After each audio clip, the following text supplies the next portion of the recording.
الله الرحمن الرحيم وبه نستعين أما بعد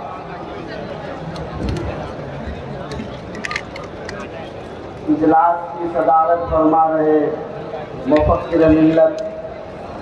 حضرت مولانا احمد ولی فیصل رحمانی صاحب دامت برکاتہم العالیہ امیر شریعت بہار اڑیسہ و جھارکھنڈ،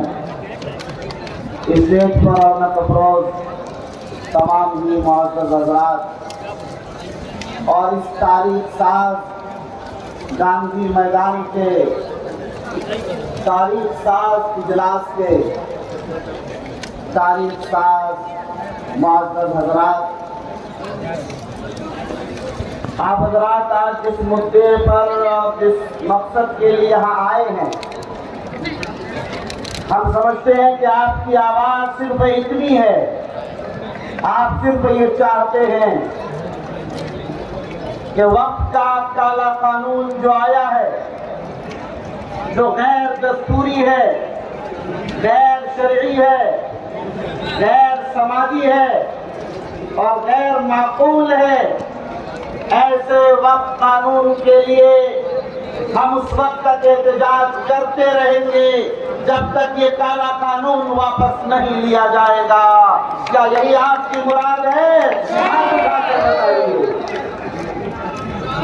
گاندھی میدان کے اس اجلاس میں اور آپ حضرات نے دلی تک اپنی یہ آواز پہنچا دی اور حکومت کو یہ کہہ دیا ہے کہ ہم لوگ بیٹھنے والے نہیں ہیں، ہم لوگ دبنے والے یا جھکنے والے لوگ نہیں ہیں، ہم خاموش ہونے والے لوگ نہیں ہیں جب تک یہ قانون واپس نہیں لیا جائے گا۔ یہ گاندھی میدان کا پروگرام تو ایک ہے مگر یہ سلسلہ جاری رہے گا۔ ہم اپنی جانوں کا نذرانہ تو پیش کر سکتے ہیں مگر ہم اپنے دین اور ایمان کا سودا نہیں کر سکتے ہیں۔ ابھی آپ جانتے ہیں کہ ہمارے نبی نے ہمیں سکھایا ہے، ابو بکر صدیق نے یہ فرمایا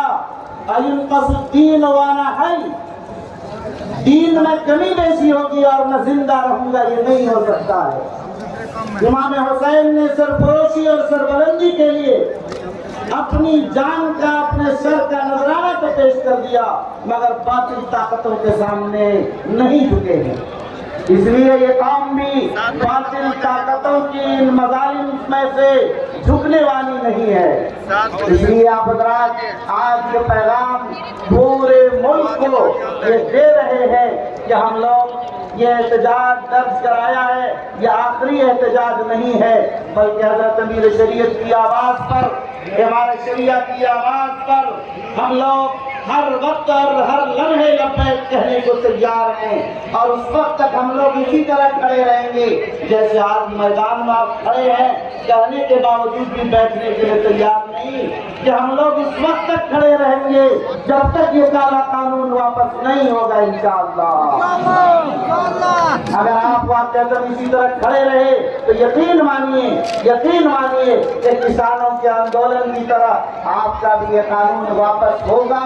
اور جب تک یہ واپس نہیں ہوگا ظاہر ہے ہم چین سے بیٹھنے والے نہیں ہیں۔ انہیں یہ بات معلوم نہیں ہے کہ مسلمان اپنی جان کا نذرانہ پیش کر سکتا ہے، اپنے مال کو قربان کر سکتا ہے، اپنے گھروں پر بلوغت چلوا سکتا ہے، اپنی جائیدادوں کو چھوڑ سکتا ہے مگر اللہ اور رسول کی سرزمین کو، مکاتب کو، مدارس کو، مساجد کو، خانقاہوں کو، درگاہوں کو، اس کو نہیں چھوڑ سکتا۔ اس لیے میرے بھائیوں، ہم اور آپ آج اس عزم کے ساتھ، جوش کے ساتھ یہ کہیں کالا قانون، کالا قانون، کالا قانون، کالا قانون، انقلاب، انقلاب، انقلاب۔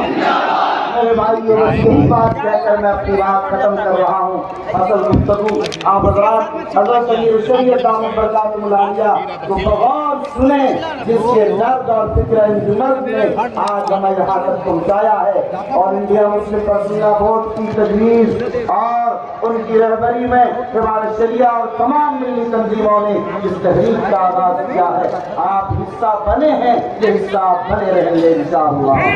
جزاکم اللہ. والسلام علیکم ورحمۃ اللہ وبرکاتہ.